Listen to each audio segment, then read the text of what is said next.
Halo, Assalamualaikum. Kali ini saya akan cerita lagi tentang kompos dan permasalahannya. Dalam video sebelumnya, saya dah pun bahas tentang cara pembuatan kompos mudah di rumah, menggunakan sisa sampah dapur, dan bahan-bahan lain yang ada di sekeliling rumah. Kali ini pula saya akan mengulas serba sedikit tentang apa yang berlaku ketika proses penguraian bahan-bahan organik ini.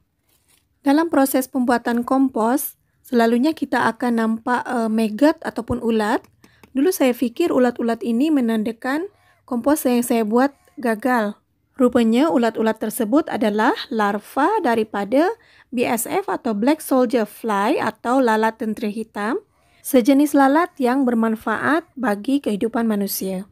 BSF ini berfungsi dalam menguraikan bahan-bahan organik buangan di sekitar kita.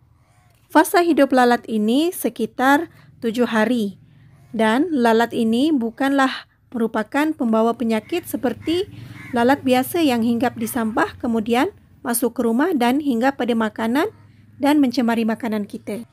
Fasa hidup BSF bermula daripada maggot ataupun larva dan sepanjang kitaran hayat BSF ini hanya memakan bahan-bahan bersifat organik dan ini juga dapat dimanfaatkan untuk mengurai sampah organik di dalam pembuatan kompos.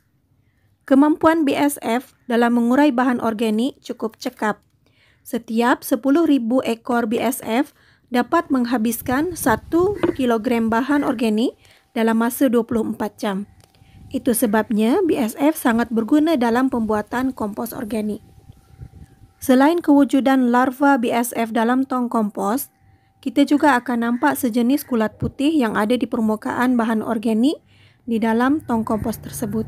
Apalagi jika kita memasukkan sisa nasi ataupun roti ke dalam tong kompos ini.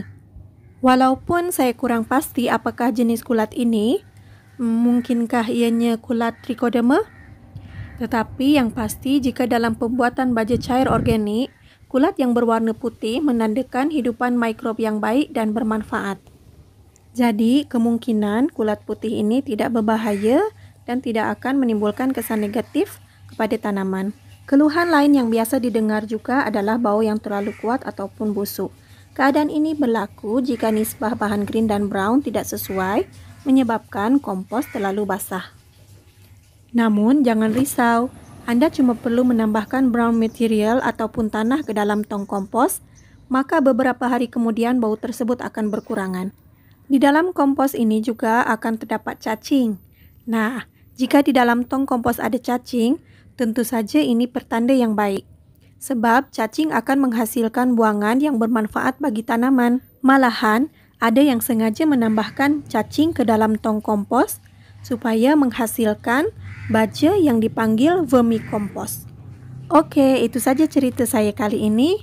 Jangan lupa like, share, dan subscribe channel ini ya. Terima kasih.